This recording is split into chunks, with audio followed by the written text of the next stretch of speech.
C'est au moment où le café a été servi, alors que le parfum lourd des lys se mélangeait à celui du tabac froid, que j'ai entendu la phrase qui a cassé quelque chose en moi. Le terrain est vendu. La tasse a tremblé dans ma main, mais pas assez pour que la cuillère tinte contre la porcelaine. À mon âge, on vous croit fragile, tremblante pour n'importe quoi, alors une secousse de plus ne fait pas de différence. Je me suis contentée de poser la tasse sur la soucoupe avec soin, comme si je craignais de réveiller quelqu'un. Celui que je ne pouvais plus réveiller, lui, reposait au cimetière, à 3 stations de métro d'ici. Ils étaient dans la pièce voisine, le petit salon donnant sur la cour intérieure. Une porte entr'ouverte, un angle de mur, une tenture de velours vert qui laissait passer les voix, mais pas les regards. J'entendais tout, comme toujours. À mon âge, on pense que vous n'entendez plus rien. C'est pratique pour ceux qui parlent. Le compromis est signé, disait la voix de mon fils aîné. Il n'y a plus de marche arrière possible maintenant. Il avait pris ce ton calme qu'il utilise devant ses clients, un ton qui n'admet pas de contestation, un ton que son père n'aimait pas.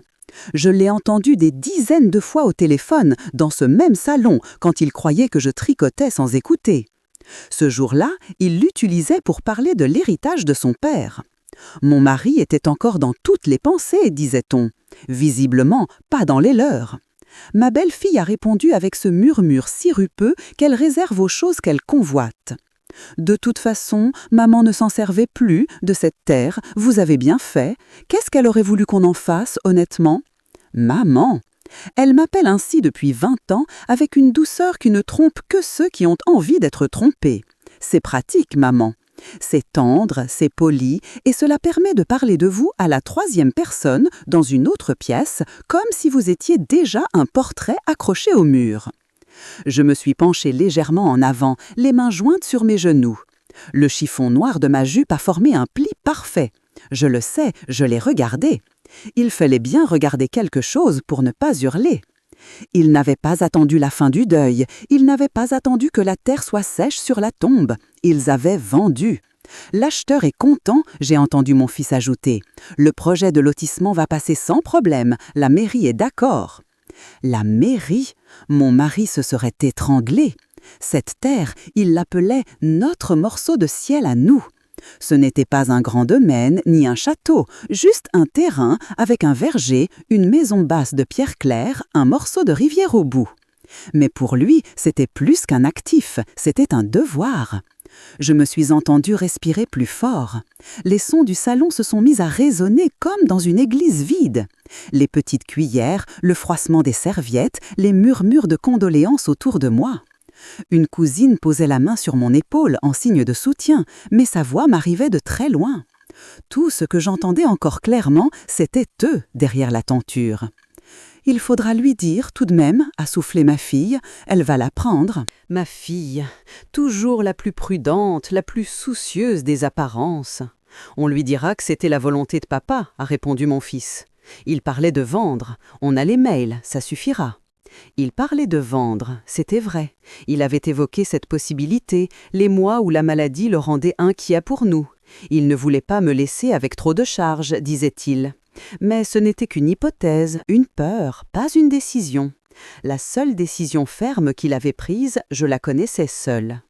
Je me suis redressée un peu, comme une vieille chatte qui sent une odeur connue. « Et les papiers ?» a demandé quelqu'un, peut-être mon gendre. Il fallait la signature de madame, non ? Un silence, puis la voix de mon fils, plus basse, plus tranchante. « On a ce qu'il faut, ne t'inquiète pas. » Ce qu'il faut, l'expression m'a glacée plus que le reste. J'ai fermé les yeux un instant. Sur la table basse devant moi, les assiettes de petits fours commençaient à se vider. On parlait de la cérémonie, de la musique, du prêtre. Quelqu'un disait que la lecture de ma petite fille était touchante. J'ai hoché la tête au hasard pour que l'on me laisse en paix. « Vous voulez un peu d'eau, madame ?» a demandé une voisine. « Non, merci, c'est très aimable. » Ma voix était calme, trop calme peut-être. À l'intérieur, tout se bloquait. Pas un sanglot, pas une larme. Le chagrin avait reculé d'un pas, comme surpris, pour faire de la place à quelque chose de plus ancien, plus solide. Une sorte de froideur lucide que j'avais déjà ressentie une fois, il y a très longtemps, quand nous avions failli perdre cette terre à cause d'une erreur du notaire. La cousine a parlé d'autre chose. On me laissait respirer. On me voyait comme une veuve épuisée, perdue dans ses souvenirs. C'était commode. On ne se méfie pas des veuves. On les borde, on les installe dans un fauteuil, on les laisse dans un coin avec un bouquet et un verre d'eau. On ne se demande pas ce qu'elles entendent. Au bout d'un moment, j'ai pris appui sur les accoudoirs et je me suis levée. Mes genoux ont protesté, mais ils ont obéi. Je suis passée devant la tenture verte sans m'arrêter. Les voix se sont tues 1/2 seconde, le temps que je passe. Je ne les ai pas regardées. Je vais me reposer un peu, ai-je dit. Cette journée est longue. Ma fille s'est approchée. Tu veux que je t'accompagne, maman ? Non, reste avec les invités. Je l'ai tutoyé, comme toujours. Le tutoiement est un vêtement familier que l'on garde pour ne pas effrayer. Mais dans mes yeux, si elle avait vraiment eu le courage de les regarder, il y avait déjà autre chose. Une distance. Je me suis dirigée vers le couloir, puis vers notre chambre, au bout. Le parquet grinçait à chaque pas, comme s'il annonçait mon passage. J'ai refermé la porte doucement, derrière moi. Le silence m'a assaillise. Il n'y avait que le tic-tac de la pendule au-dessus de la commode et la trace vide sur la chaise où mon mari posait d'habitude sa veste. J'ai traversé la pièce d'un pas plus ferme. Je savais exactement où aller. Pas vers la photo de mariage, ni vers l'armoire. Vers le grand secrétaire en bois sombre, celui qu'il m'avait offert à la naissance de notre 2e enfant. Nous l'appelions le coffre-fort debout. Il savait pourquoi. J'ai ouvert la première clé, puis la seconde, cachée sous le tiroir de linge. Mes doigts ne tremblaient pas, ils savaient où ils allaient. Devant moi, dans la pénombre du meuble, dormaient des dossiers alignés, des enveloppes Kraft, des chemifs cartonnés reliés par des rubans. J'ai reculé d'1 centimètre une pile de relevés bancaires, puis j'ai sorti la chemise qui se trouvait derrière, plus lourde, plus ancienne. Sur la couverture, au stylo plume, l'écriture de mon mari. Terre de Saint-Étienne, titre de propriété, original. Je l'ai posé sur le bureau, j'ai tiré une chaise. J'ai pris le temps de m'asseoir bien droite. Puis j'ai ouvert la chemise lentement, comme on entr'ouvre une porte sur un secret. Les feuillets ont glissé sous mes doigts. Le papier avait jauni, les bords étaient légèrement usés. Les tampons de la République, les signatures, les parapheurs du notaire, tout était là. L'acte original. Celui que nous n'avions jamais laissé sortir de cet appartement. Celui que mes enfants n'avaient jamais tenu entre leurs mains parce que leur père ne le voulait pas. Je me suis surprise à sourire. Un sourire très léger, sans joie, mais avec une clarté glacée. Ils avaient vendu la terre de leur père. Mais ils ne savaient pas que, juridiquement, cette terre, c'était moi. Et que l'original, le seul document qui comptait vraiment, dormait ici, sous ma garde. Je me suis penchée sur la première page pour relire la clause que je connaissais presque par cœur. Et vous qui écoutez mon histoire, que feriez-vous si vous découvriez, en plein deuil, que vos propres enfants ont vendu la terre de votre mari, sans savoir que vous tenez entre vos mains l'arme qui peut annuler leur trahison ? Je vais vous raconter comment nous en sommes arrivés là. Astérisque.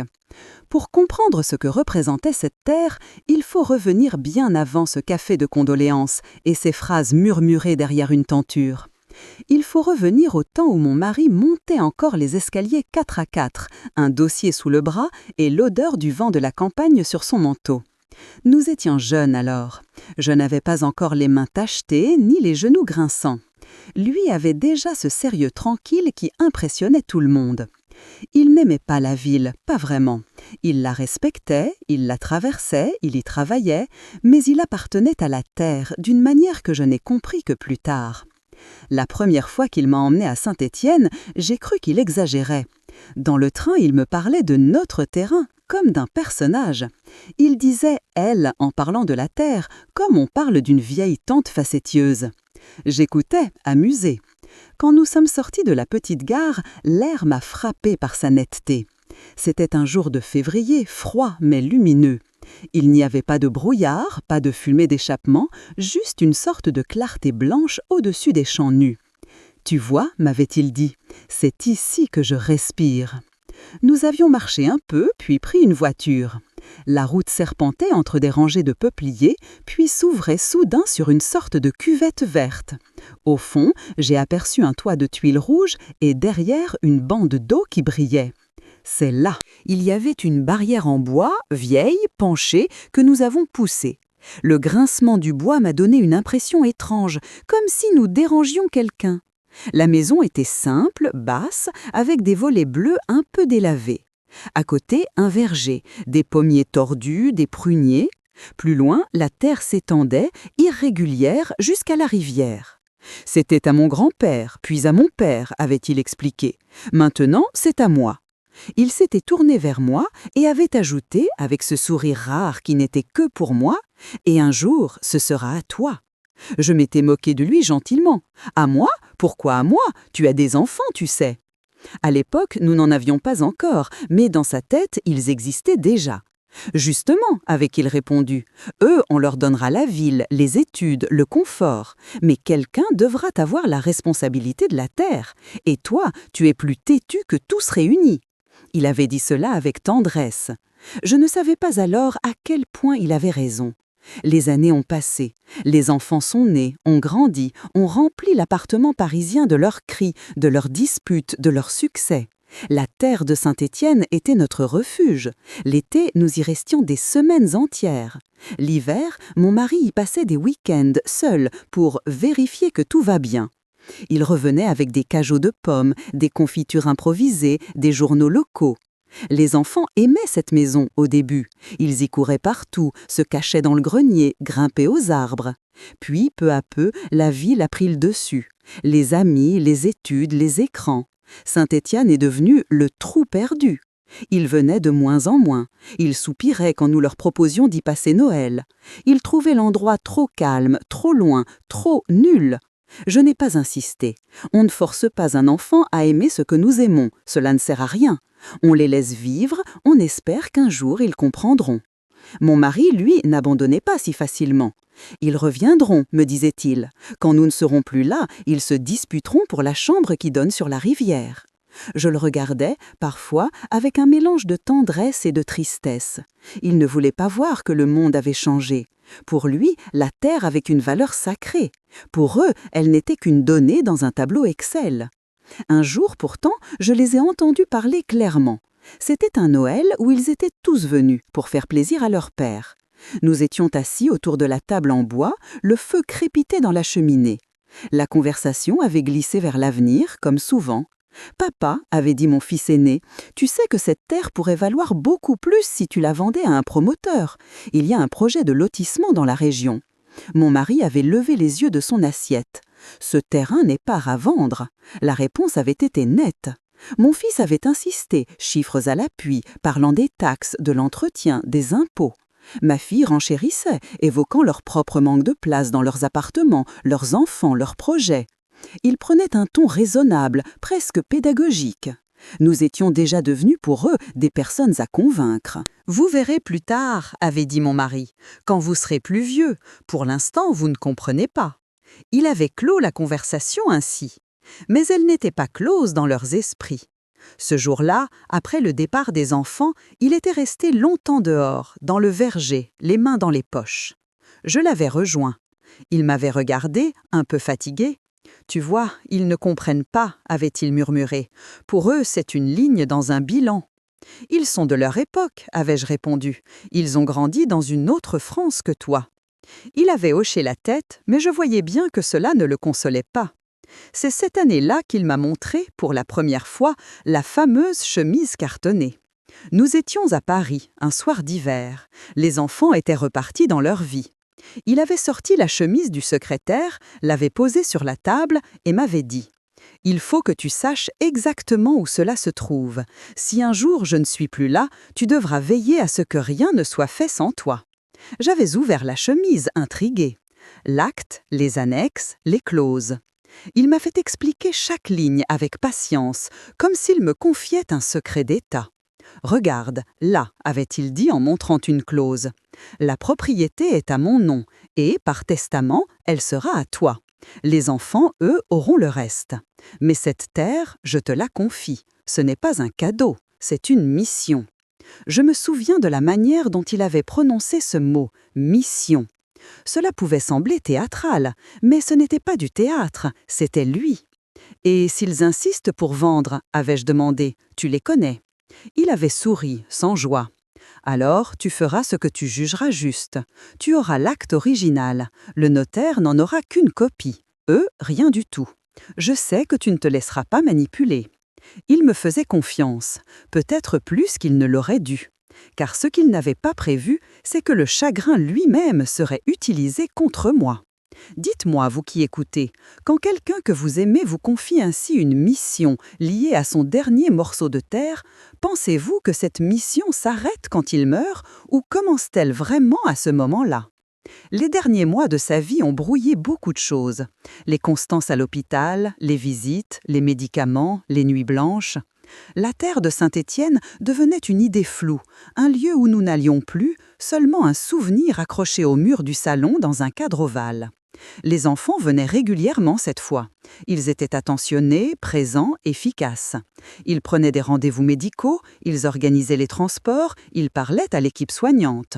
Ils se comportaient, en apparence, comme de très bons enfants. « On va s'occuper de tout, maman », me disait-il souvent. Cette phrase est douce au début, on a envie de se laisser porter. Encore davantage quand la fatigue vous tombe dessus comme un manteau trop lourd. Je pourrais vous décrire chaque nuit, chaque couloir d'hôpital, chaque chaise en plastique. Cela n'ajoutera rien à ce que vous savez déjà si vous avez accompagné quelqu'un vers la sortie. Le monde se rétrécit au bruit de l'aspirateur des aides-soignantes et aux chiffres sur un écran. Un soir pourtant, une phrase a glissé dans ce paysage. Une phrase que j'ai entendue sans comprendre tout de suite. Nous étions à la maison entre deux hospitalisations. Mon mari dormait, épuisé, dans la chambre. Mon fils était venu avec son ordinateur portable. Il avait étalé des papiers sur la table du salon. « Maman, avait-il dit, il faut que tu signes quelques documents. C'est pour simplifier les choses, au cas où. » Il n'avait pas fini sa phrase. Il n'avait pas besoin. Le « au cas où » flottait dans l'air comme une poussière. « Quels documents » avais-je demandé. « Des procurations.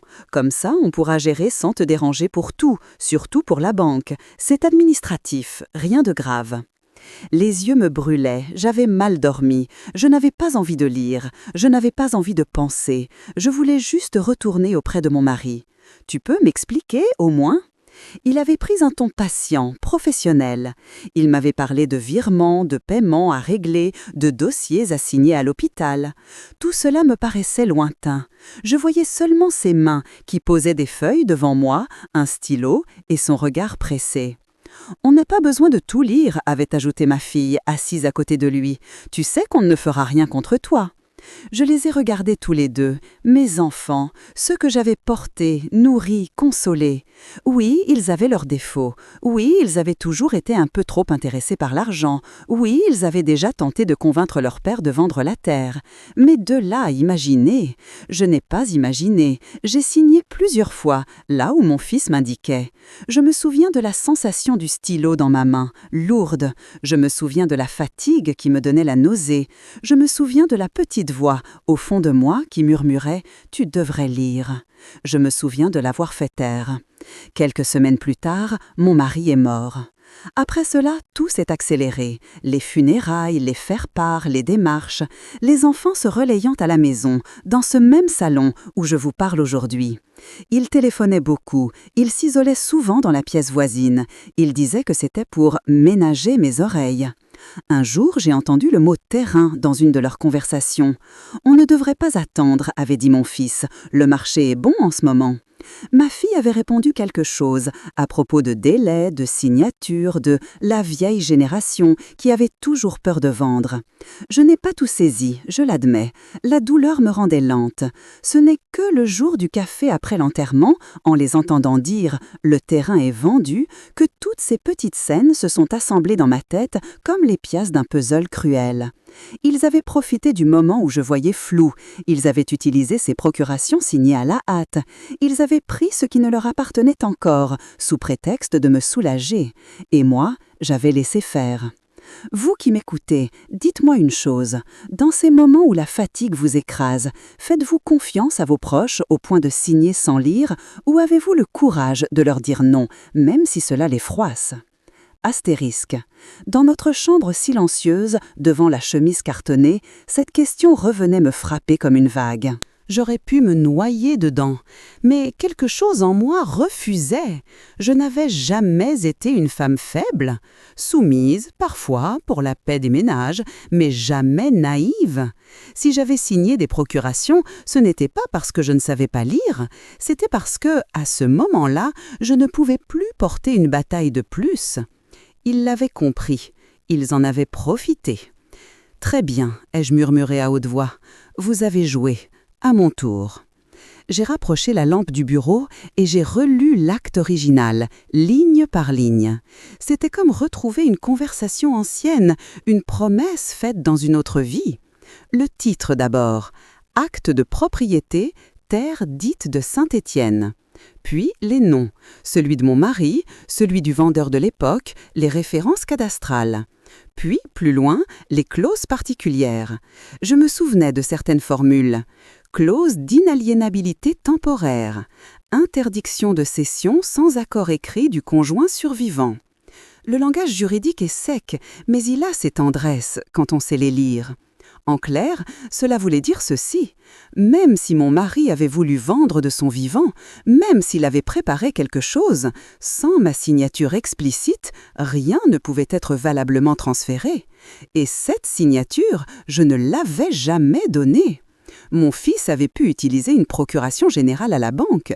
Il avait pu faire croire à un notaire complaisant que j'étais nator. Il avait pu signer des compromis, encaisser des acomptes, promettre la lune à un promoteur. Il pouvait se pavaner en disant « le terrain est vendu ». Mais face à ce document, tout cela n'était qu'un château de cartes. J'ai pris une feuille blanche, j'ai noté les points importants, en langage simple.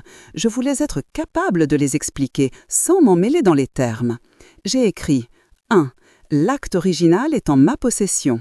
2. Je suis seul propriétaire désormais. 3. Toute vente nécessite mon accord formel. 4. Aucun notaire sérieux ne pourra passer l'acte définitif sans moi. Je me suis arrêtée là. Inutile d'en rajouter. L'essentiel tenait dans ces 4 points. Je les ai relus à voix basse. Une drôle de sensation est montée en moi. Ce n'était pas de la joie, ce n'était pas de la vengeance, c'était une sorte de calme actif, comme si j'enfilais un manteau que j'avais oublié dans une armoire. Le manteau de celle que mon mari avait vue en moi, ce soir où il m'avait parlé de mission. Je me suis levée, j'ai rangé soigneusement l'acte dans sa chemise, la chemise dans le secrétaire. J'ai refermé les 2 serrures, puis je suis restée là, main posée sur le bois, un long moment. « Très bien », ai-je dit tout bas. « Si vous voulez jouer avec la loi, nous allons jouer avec la loi. » Vous qui entendez ma voix, si vous aviez en main un document qui renverse la situation, préféreriez-vous tout révéler immédiatement dans un éclat de colère ou vous taire pour préparer lentement votre contre-attaque? Astérisque. J'ai décidé de me taire, pour l'instant. Je suis retournée au salon, le visage peut-être un peu plus pâle, mais toujours digne. On m'a demandé si j'allais bien. J'ai répondu oui, comme on répond que la pluie ne mouille pas. Les invités ont fini leur tasse, pris leur manteau. On m'a embrassée, on m'a parlé de courage. Mes enfants ont géré la logistique, comme ils disent. Ils fermaient la porte derrière les uns et les autres, souriants, attentionnés. On aurait pu les filmer pour une publicité sur la famille idéale. Lorsque le dernier invité est parti, il ne restait plus que nous 4, moi, mon fils, ma fille et ma belle-fille. Le silence est tombé sur le salon comme une nappe trop lourde. « Tu veux que je range un peu ?» a proposé ma fille. « Laisse, ai-je dit, ce n'est pas urgent. Asseyez-vous tous les 3. » Ils se sont regardés, surpris. Je n'avais pas pris ce ton depuis longtemps. Ce n'était pas un ton de veuve, c'était un ton de maîtresse de maison. Mon fils s'est assis le premier, ma fille à côté de lui, ma belle-fille un peu en retrait. Ils attendaient, méfiants. J'ai pris place dans mon fauteuil face à eux. Je les ai observés un instant, sans parler. C'est incroyable ce que l'on peut voir quand on se tait vraiment. La fatigue d'abord, aussi réelle que la mienne. La tension dans les épaules de mon fils. Le regard fuyant de ma fille. La crispation de la bouche de ma belle-fille. Ils ne se doutaient pas encore de ce que je savais, mais quelque chose en eux percevait que le terrain n'était plus aussi stable.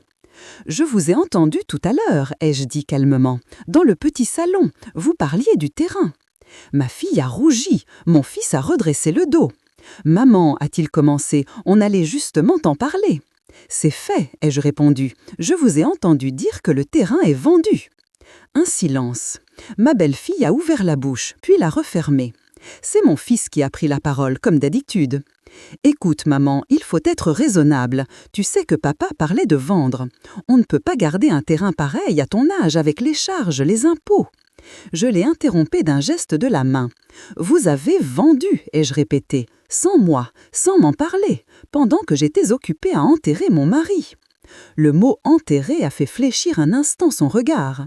Il a cherché du soutien du côté de sa sœur. « On a agi dans ton intérêt, maman, » a plaidé ma fille. « Tu es fatiguée, on ne voulait pas t'ajouter des soucis, on gère, c'est tout. »« Vous gérez !» J'ai laissé ce mot flotter entre nous un moment, comme une menace polie.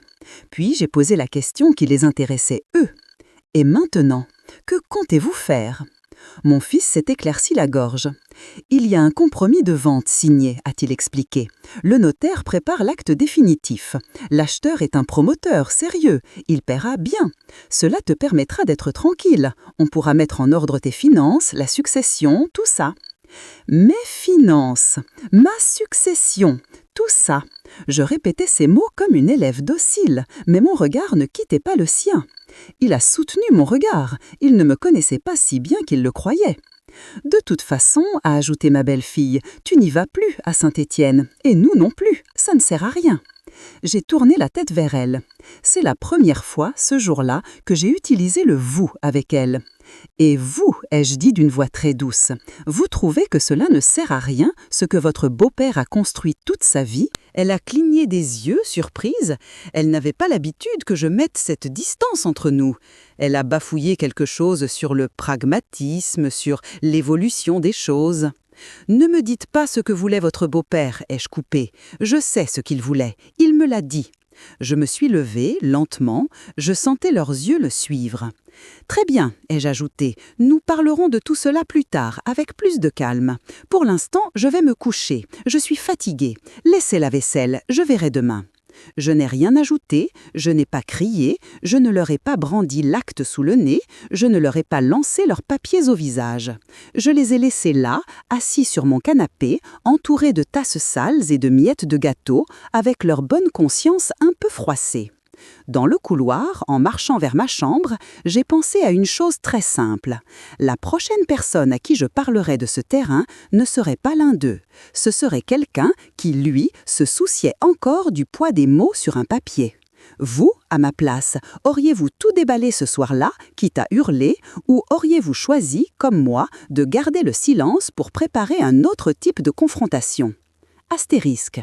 2 jours plus tard, je me tenais devant une porte en bois, au 3e étage d'un immeuble ancien, rue de Lille. Sur la plaque de cuivre, on lisait « Maître Delorme, notaire ». Je connaissais cette porte depuis 40 ans.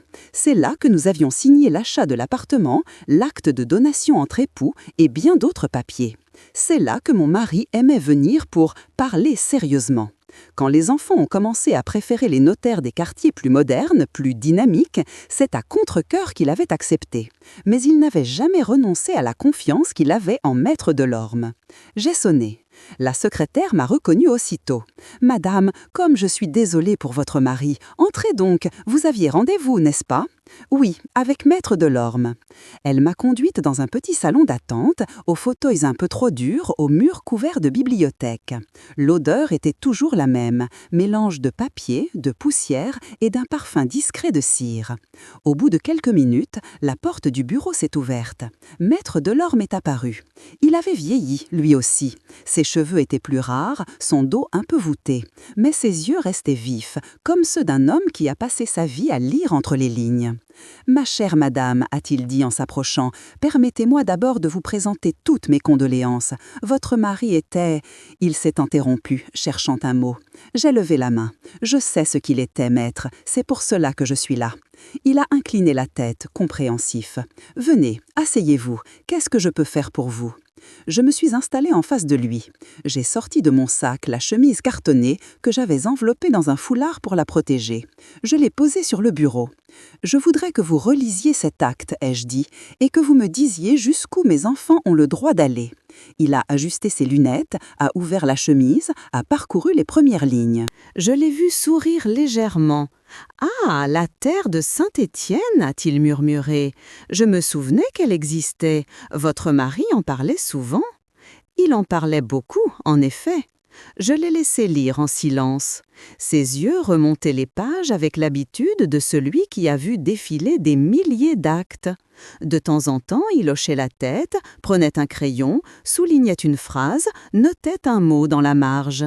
« Oui, voilà, je comprends mieux, a-t-il fini par dire. « Alors, ai-je demandé, dites-moi les choses simplement. Je suis fatiguée, mais je ne suis pas idiote. » Il m'a regardé par-dessus ses lunettes. « Vos enfants ont-ils parlé de vendre ?»« Ils ne m'en ont pas seulement parlé, maître, ils l'ont fait, ou en tout cas, ils pensent l'avoir fait. » Je lui racontais, calmement, sans dramatiser. Les procurations, les conversations à demi-mot, le compromis de vente, le fameux « le terrain est vendu » entendu derrière la tenture. Je n'ai pas pleuré, je n'ai pas exagéré, je me suis contentée des faits. Il m'a écouté sans m'interrompre, les mains jointes devant sa bouche. Quand j'ai terminé, il a poussé un léger soupir. « Eh bien, madame, a-t-il dit, permettez-moi une remarque. Vos enfants ont joué avec le feu. Sont-ils brûlés ?» ai-je demandé. Il a esquissé un sourire. « Juridiquement, la situation est la suivante. Cet acte que vous m'avez apporté est l'original. Il confirme que, par les dispositions prises par votre mari, la propriété revient, au final, entièrement à vous. Toute cession envisagée aurait dû, à ce jour, obtenir votre accord exprès, avec votre signature sur l'acte définitif. Or, si je comprends bien, vous n'avez signé ni compromis ni acte. Je n'ai rien signé concernant la terre, jamais. Alors, ils ont pu signer un compromis au nom de la succession, jouer avec des procurations, mais l'acte définitif, s'il n'est pas encore passé, il ne pourra pas l'être sans vous. Et s'il l'était malgré tout, avec une signature falsifiée, il serait attaquable, très attaquable. Autrement dit, madame, pour l'instant, aux yeux de la loi, la seule propriétaire, c'est vous. J'ai fermé les yeux une seconde, pas pour savourer, pour ancrer cette phrase en moi. Et l'acheteur, ai-je demandé, qu'en est-il pour lui ? Il a un compromis, cela lui donne des droits, mais si l'on prouve que les vendeurs n'avaient pas la capacité de vendre sans votre accord, il devra se retourner contre eux, pas contre vous.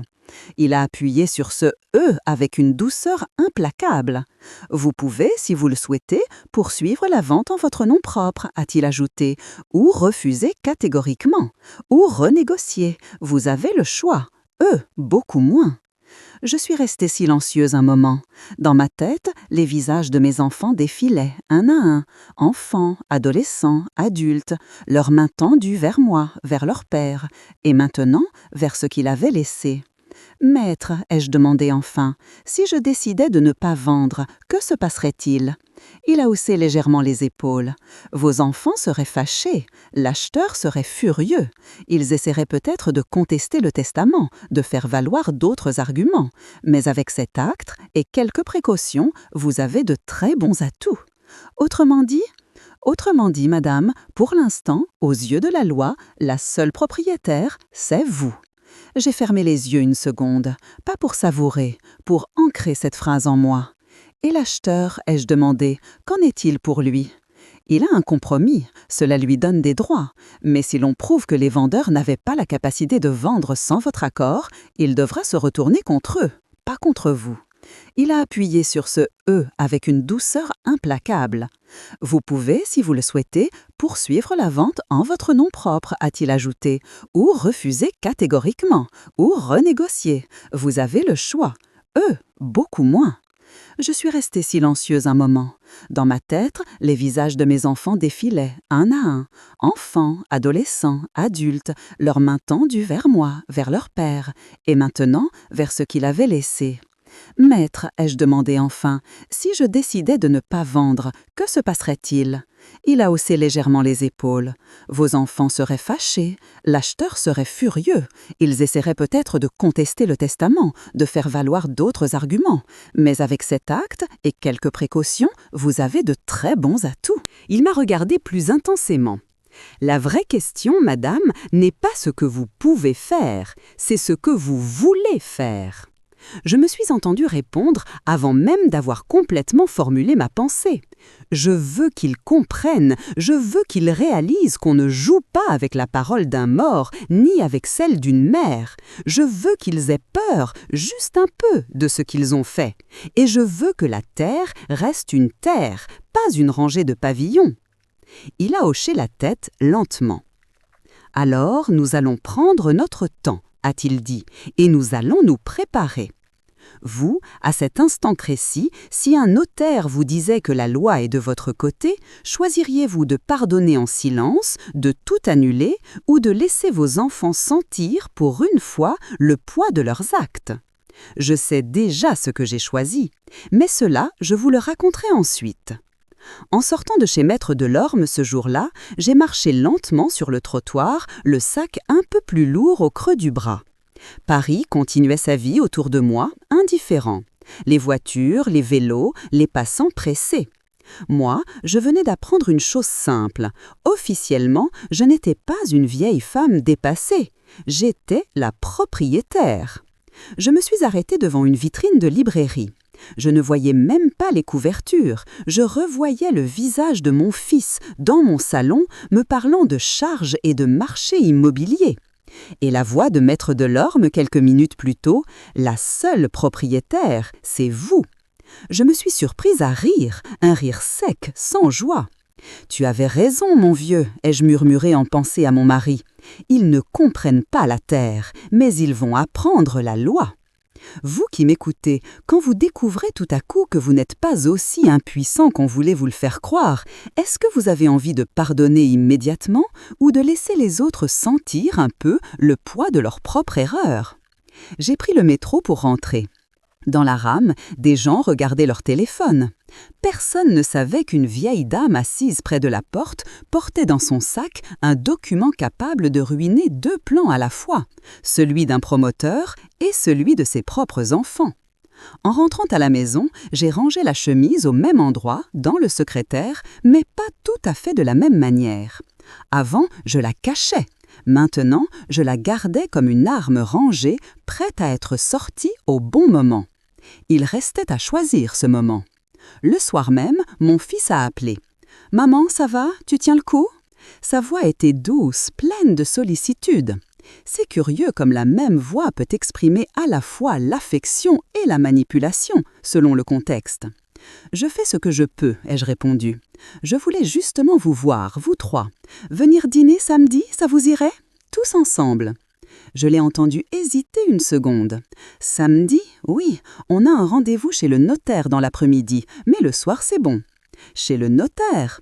Pour la succession, maman, tu sais bien. Des papiers à signer, rien de grave, on t'expliquera. » Je vois, et je dis simplement. « Alors, samedi soir, 20h, dis-le aussi à ta sœur. » Je n'ai rien demandé de plus. Il n'était pas nécessaire de lui soutirer des détails. Je savais qu'il y avait un autre notaire dans l'histoire, celui qu'ils avaient choisi.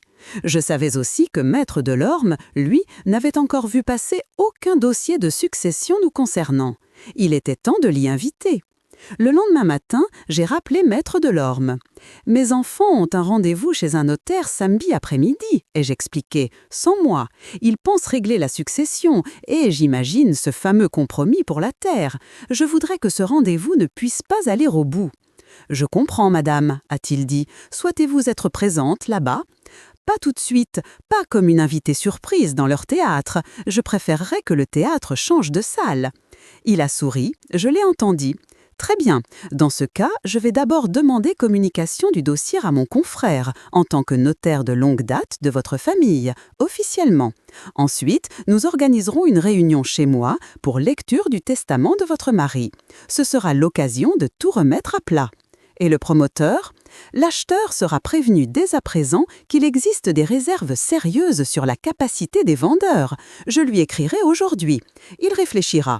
Lui aussi sait ce que valent les originaux. Je lui ai fait confiance. J'ai raccroché. Une première pierre venait d'être déplacée. Vous, à ma place, auriez-vous confronté vos enfants vous-même, immédiatement, ou auriez-vous, comme moi, préféré laisser un auteur, la loi et le papier faire une partie du travail à votre place? Les jours suivants, j'ai gardé le silence. Je n'ai pas parlé de ma visite à Maître Delorme. Je n'ai pas parlé de lettres ni de clauses. J'ai préparé le dîner de samedi comme si c'était un simple repas de famille. J'ai acheté un poulet chez le boucher, des pommes de terre, des haricots verts. J'ai mis la nappe blanche, celle que mon mari aimait. Samedi, vers midi, j'ai reçu un appel de Maître Delorme. « Madame, a-t-il dit, j'ai eu mon confrère au téléphone ce matin. Il était surpris. Je lui ai fait savoir qu'il existait un acte original à votre nom et que vous aviez l'intention de faire valoir vos droits.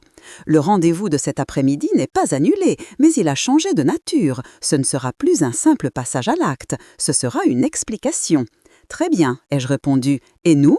J'ai proposé à vos enfants, par courrier et par téléphone, une lecture du testament de votre mari chez moi, la semaine prochaine. Ils m'ont dit qu'ils vous en parleraient. Je savais déjà comment cette conversation allait se passer. Je suis restée près du téléphone. Il n'a pas tardé à sonner. « Maman, a commencé ma fille, la voix un peu nerveuse. Maître Delorme t'a appelé. Il veut qu'on fasse la lecture du testament chez lui. » Oui, il m'en a parlé ce matin. On ne savait pas qu'il avait encore un rôle dans tout ça. On était déjà avec un autre notaire, tu comprends? Je comprends très bien, ai-je répondu. Vous avez choisi un notaire qui vous arrangeait, mais le mien souhaite me voir. Et le testament de ton père se trouve chez lui. Il est normal qu'il soit présent. J'ai marqué une pause. Je suppose que vous viendrez tous les deux? Oui, oui, a-t-elle dit. Il a proposé mardi 15 heures. On viendra te chercher. Inutile, je me débrouillerai. J'ai raccroché. Puis j'ai posé la main sur le secrétaire, encore une fois. Nous avions un rendez-vous, tous avec la vérité. Le dîner du samedi s'est déroulé dans une ambiance étrange. Ils étaient plus silencieux que d'habitude. Le fameux rendez-vous chez leur notaire avait eu lieu. Ils n'en disaient rien, mais leurs regards se cherchaient parfois, comme s'ils vérifiaient qu'ils tenaient encore la même histoire. « Alors, comment ça s'est passé cet après-midi » ai-je demandé en servant le poulet. « Vous avez signé beaucoup de choses » Mon fils a toussé. « On a surtout parlé, a-t-il dit. Il y a des détails juridiques à régler. On ne va pas te fatiguer avec tout ça. » Je vois. Je n'ai pas insisté. J'ai laissé courir la conversation vers les banalités. L'école des petits-enfants, les vacances, les travaux dans la cuisine de ma fille. De temps en temps, je surprenais un regard inquiet échangé autour des verres. C'était suffisant.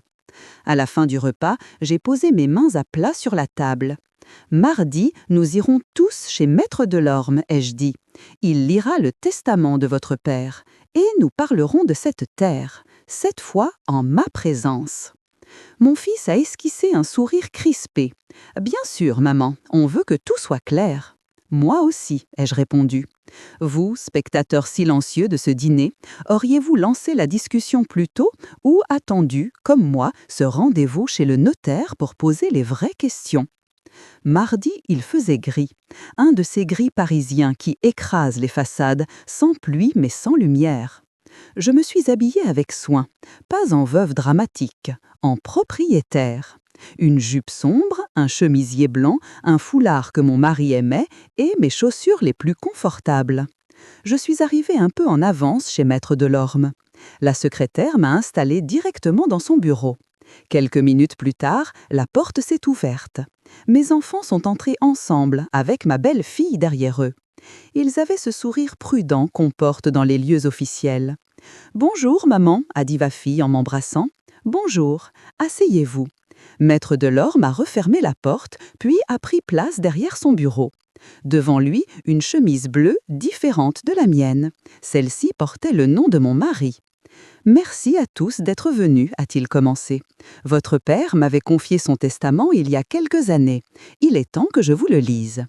Il a ouvert la chemise. La pièce était silencieuse. On entendait seulement le froissement du papier. La lecture a été plus courte que ce que mes enfants imaginaient, je crois. Mon mari n'aimait pas les textes trop compliqués. Il avait été simple et précis. L'appartement parisien, d'abord, était légué aux enfants, en nue propriété, avec un usufruit pour moi. Cela, ils le savaient déjà. Les comptes bancaires étaient répartis selon des pourcentages qu'ils connaissaient plus ou moins. Rien de surprenant. Ils hochaient la tête, confiants. Puis est venu le passage qui les intéressait le moins en apparence. Enfin, lisait Maître Delorme, je lègue la pleine propriété de la parcelle dite terre de Saint-Étienne, cadastrée section B, numéro, etc. Il a détaillé les numéros, par habitude. À mon épouse, madame, exclusivement. Je souhaite que cette terre reste autant que possible dans sa main et sous son autorité. Aucun de mes enfants ne pourra prétendre en disposer sans son accord écrit. Il a relevé la tête. Le silence s'est épaissi. Mon fils a froncé les sourcils. « Comment ça, exclusivement ?» a-t-il demandé. « C'est ce qui est écrit », a répondu calmement Maître Delorme. « La propriété de ce bien-là revient entièrement à votre mère. Vous n'en êtes ni cohéritier, ni copropriétaire. » Ma fille a pâli. « Mais papa nous avait dit qu'il pourrait vendre, qu'il y pensait. » « Penser n'est pas disposer, mademoiselle, » a répondu doucement le notaire. « Ce qui compte, c'est ce qu'il a signé et ce qu'il m'a confié. » Il a refermé le testament. Vous comprenez maintenant pourquoi, lorsque j'ai appris qu'un compromis de vente avait été signé sans l'accord de madame, j'ai estimé nécessaire de demander des explications à mon confrère. Les yeux se sont tournés vers moi. Je n'ai pas baissé le regard. « Maman, » a dit mon fils, « tu savais ?» « Je savais que ton père m'avait confié cette terre, » ai-je répondu. « Je savais que j'en avais la responsabilité pleine et entière. Ce que je ne savais pas, c'est que vous aviez décidé de la vendre comme on vend une vieille voiture, sans même me demander vraiment mon avis. »« On t'a demandé, maman, » a protesté ma fille. « Tu te souviens, on t'a parlé de lotissement, des impôts. » « Vous m'avez parlé de chiffres alors que je veillais votre père, » ai-je répondu. « Ce n'est pas la même chose. » Je me suis tournée vers le notaire. « Maître, » ai-je dit, « peut-être serait-il utile que vous rappeliez à mes enfants ce que cela signifie concrètement pour ce fameux compromis qu'ils ont signé. » Il a acquiescé. « Très bien. D'un point de vue juridique, voici la situation. Le compromis de vente a été signé par vos enfants, pensant agir au nom de la succession. Mais la propriété du bien n'appartenait pas à la succession. Elle était déjà attribuée à madame, indépendante de vos droits à vous. Sans sa signature, l'acte définitif ne peut pas être passé. S'il était malgré tout signé, il serait attaquable et très probablement annulé. L'acheteur, que j'ai informé de cette découverte, l'a compris. Il est, comment dirais-je, très ennuyé. Il a marqué une pause. Et il envisage, si la vente ne se fait pas, de demander des dommages et intérêts à ceux qui lui ont fait croire qu'il pouvait vendre. Cette fois, ce fut ma belle-fille qui changea de couleur. « À nous » a-t-elle murmuré. « Mais nous avons agi de bonne foi. » « Ce point pourra être discuté, » a répondu Maître Delorme. « Personnellement, je m'abstiendrai de me prononcer. » Je les regardais, tous les trois. Leurs visages se tendaient, se décomposaient légèrement. C'était la première fois que je les voyais confrontés à une conséquence réelle, autre qu'une dispute familiale.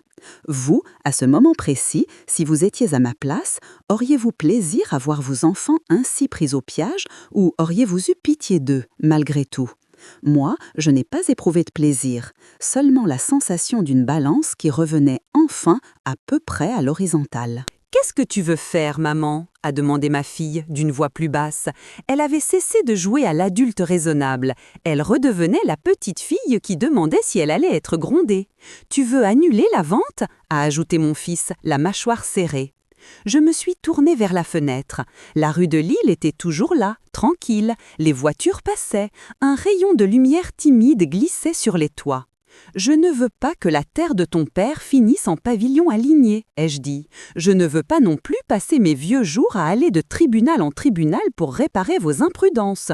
Je veux quelque chose de simple, que vous compreniez que vous n'avez pas tous les droits, et que certaines choses ne se décident pas derrière une porte entre deux phrases de condoléances. Je me suis retournée vers eux. La vente ne se fera pas, ai-je ajouté. Pas de cette manière, pas à ce prix et pas sans moi. Mais maman, a commencé mon fils. Non, ai-je coupé, c'est non. Maître Delorme m'a pris la parole. Je proposerai à mon confrère une résolution amiable du compromis, a-t-il dit. L'acheteur récupérera son acompte. Il pourrait éventuellement demander des indemnités. Vos enfants, eux, devront assumer leurs engagements. Madame, elle, n'a rien signé. Elle ne sera pas inquiétée. Il a refermé la chemise. La réunion s'est terminée là-dessus. Ils sont sortis, un peu chancelants. Je les ai suivis jusqu'au trottoir. « Tu nous mets dans une situation impossible, maman », a lâché mon fils en enclenchant une cigarette. « Non », ai-je répondu, « c'est vous qui vous y êtes mis tout seul. Moi, je me contente de vous laisser face au miroir. » « On voulait t'aider », a murmuré ma fille. « Non », ai-je répondu calmement, « vous vouliez vous débarrasser d'une chose qui vous gênait, sans avoir à affronter ce que cette chose représentait pour ton père et pour moi. Ce n'est pas la même chose. » Je les ai regardés un par un. « Vous avez pris votre mère pour une femme faible », ai-je ajouté. « C'est une erreur que beaucoup d'hommes ont faite avant vous. Ils s'en sont remis, vous aussi. » Vous qui entendez ces paroles, si c'était vos propres enfants en face de vous, oseriez-vous leur parler aussi directement ou vous retiendriez-vous de peur de les perdre ? Les jours suivants ont été tendus. Le promoteur, furieux, a menacé de poursuivre. Son notaire a tenté de négocier. Il y a eu des lettres, des coups de téléphone. J'ai laissé Maître Delorme traiter tout cela. Je ne répondais à rien. Je n'avais pas besoin de me salir les mains. La loi le faisait pour moi. Une fois, mon fils est venu seul, sans sa femme, sans sa sœur. Il avait l'air plus vieux tout à coup. « Maman, a-t-il dit en s'asseyant dans le salon, c'est un désastre. L'acheteur veut des indemnités. Le notaire nous dit que c'est de notre faute. Tu pourrais nous aider ?» « Comment cela ?» ai-je demandé. « Tu pourrais accepter la vente peut-être, signer. On t'assure que tu garderais une bonne partie de l'argent. On pourrait sauver la situation. » Il parlait vite. Il avait perdu son ton de conseiller en patrimoine. Il redevenait un fils pris dans un mauvais coup. Je l'ai regardé longuement. « Quand tu étais petit, ai-je dit, tu avais cassé le vase favori de ta grand-mère. Tu te souviens ?» Il a cligné des yeux surpris. « Vaguement, oui. » Tu avais essayé de le recoller avec de la colle tout seul, dans ta chambre. Tu avais caché les morceaux. Et puis ta grand-mère l'a découvert, bien sûr. Tu t'en souviens de ce qu'elle t'a dit ? Il a réfléchi. Non. Elle t'a dit « Ce n'est pas le vase qui m'ennuie, c'est que tu aies cru pouvoir réparer en cachette ce que tu avais cassé sans me le dire. » Elle avait raison. Ce n'était pas l'accident le problème, c'était le mensonge. Je me suis penchée vers lui. Aujourd'hui, ce n'est pas le projet de vendre qui me blesse. On peut parler de tout, même de cela. C'est que vous ayez cru pouvoir m'effacer du tableau, faire comme si je n'existais plus, et utiliser la fatigue de mon deuil pour signer à ma place. Cela, je ne peux pas le recoller en signant gentiment un acte. Il a baissé la tête. « Je suis désolé », a-t-il murmuré. Ces 3 mots-là, je ne les avais pas entendus souvent de sa bouche. Je n'ai pas envie que tu finisses en procès avec un promoteur, ai-je dit. Mais je n'ai pas envie non plus de sacrifier la mémoire de ton père pour te sortir de tes imprudences. Tu vas devoir trouver un arrangement, payer une partie peut-être, négocier, apprendre. Je me suis adoucie un peu. Sache une chose cependant, je ne témoignerai pas contre toi. Si l'acheteur veut se retourner, ce sera contre toi, pas avec moi. Mais la terre, elle, ne bougerait pas tant que je serai vivante. « Tu vas la garder ?» a-t-il demandé. « Oui, et je vais la mettre à l'abri. » Vous, dans cette situation, seriez-vous prêt à aider vos enfants à effacer toutes les conséquences de leurs actes ou jugeriez-vous nécessaire qu'ils en portent au moins une partie sur leurs épaules ? Quelques semaines plus tard, j'étais de retour à Saint-Étienne. Le train avait mis le même temps qu'autrefois, mais j'avais l'impression d'avoir traversé un autre pays. En descendant, l'air m'apparut encore plus net que dans mon souvenir. La petite route, les peupliers, la barrière grinçante, tout était là. Rien n'avait bougé à part les mousses sur les pierres. Je suis entrée dans la maison basse. La poussière avait un peu envahi les meubles, mais l'odeur était la même. Une odeur de bois, de linge ancien, de confiture séchée. J'ai ouvert les volets. La lumière a inondé la pièce. « Nous sommes encore là », ai-je dit tout haut. Je n'étais pas seule. À mes côtés, il y avait ma petite fille, la fille de ma fille. Elle avait 16 ans. Elle tenait son téléphone dans une main, mais ses yeux, eux, regardaient vraiment. « C'est beau, mamie », a-t-elle dit. Je ne me souvenais pas. Elle était venue enfant quelquefois, mais elle avait oublié. « Tu n'as pas connu ton grand-père comme il était ici », ai-je répondu. Il était différent, plus léger. Je voulais que tu vois cela. Nous avons fait le tour de la propriété. Le verger, la rivière, la petite remise. Je lui ai montré l'arbre où son père avait gravé ses initiales, celle où sa mère était tombée en voulant cueillir des cerises. « Tu sais pourquoi on a failli tout perdre ?» ai-je fini par demander. Elle a hoché la tête. Maman m'a expliqué en partie. Elle m'a dit qu'ils avaient voulu vendre pour t'aider, mais qu'ils avaient fait des bêtises. Je me suis arrêtée près d'un pommier. C'est plus compliqué que ça, ai-je dit. Ils ont surtout oublié de me considérer comme une personne. Ils m'ont traité comme une formalité. Ils ont appris que les formalités peuvent se réveiller. Ma petite fille a souri, un peu gênée. « Tu es fâchée contre eux ?» m'a-t-elle demandé. « Je suis fâchée contre ce qu'ils ont fait », ai-je répondu. « Mais je ne veux pas que ma colère soit la dernière chose que je lègue. Je préfère te laisser autre chose. » Je l'ai regardé droit dans les yeux. « Cette terre, ai-je dit, je vais la placer dans une société civile où je resterai gérante. Quand je ne serai plus là, tu auras une voix dedans, toi aussi. Tu n'auras pas le droit de la vendre seule, ni tes parents, ni ton frère. Il faudra que vous parliez entre vous, que vous décidiez ensemble, que vous compreniez ce que cela représente. » Elle m'a fixée. « Tu me fais confiance ?» a-t-elle demandé. « Je fais confiance à ce qui en toi ressemble à ton grand-père » ai-je répondu. « La patience et le regard. » Elle a rougi un peu. Puis elle a regardé la rivière. « Tu crois que je pourrais venir ici de temps en temps avec des amis ?» a-t-elle demandé. « Si tu respectes la maison, oui. Et si tu comprends qu'ici, on n'est pas dans un décor Instagram, on est dans une histoire. » Elle a ri. Ce rire-là, clair, m'a fait plus de bien que toutes les condamnations imaginaires qu'on aurait pu obtenir au tribunal. Vous, si vous aviez la possibilité de choisir qui, dans la génération suivante, portera vraiment l'esprit de ce que vous avez construit, le feriez-vous ou laisseriez-vous tout se diluer dans un partage automatique entre tous ? Les mois ont passé. L'affaire avec le promoteur s'est réglée à l'amiable. Il a renoncé à acheter en échange d'une somme versée par mes enfants. Cela leur a fait mal.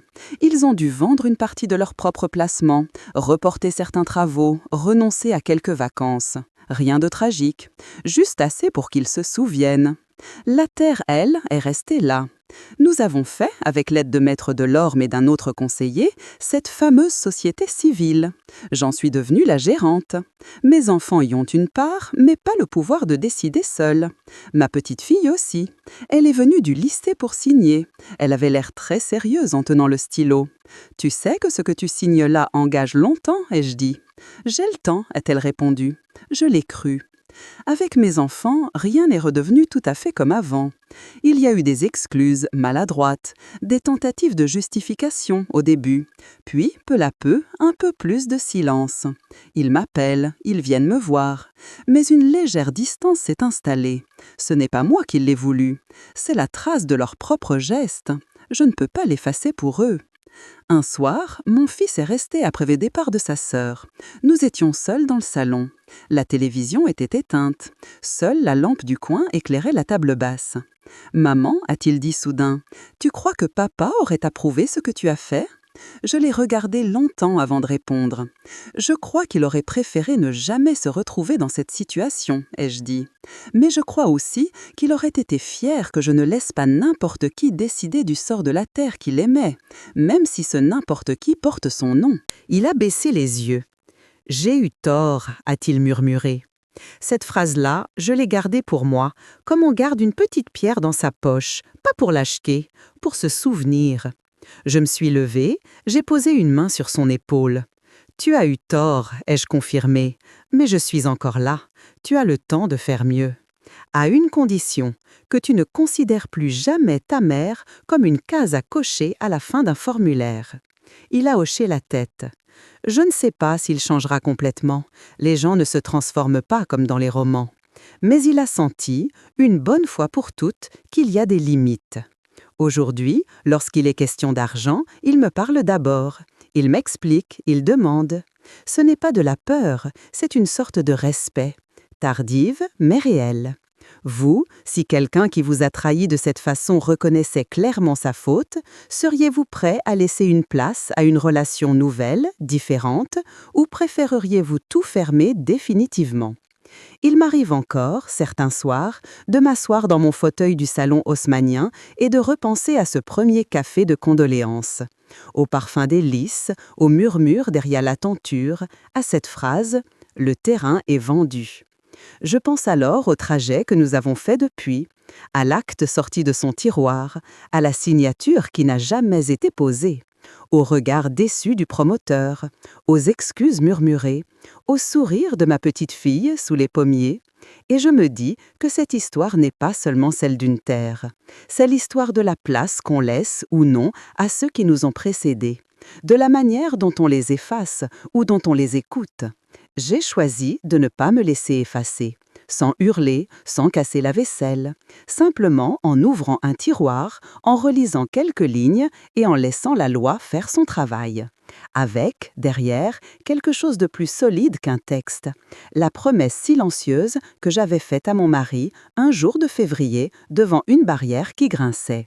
Alors, vous qui avez écouté jusqu'au bout, dites-moi, si un jour vos proches décident de vendre, dans votre dos, ce qui représente pour vous un morceau de votre vie, choisirez-vous le silence résigné ou la dignité calme de celui qui commet la valeur de ce qu'il possède et la force de dire non ? Moi, j'ai choisi. Et la terre est toujours là pour en témoigner.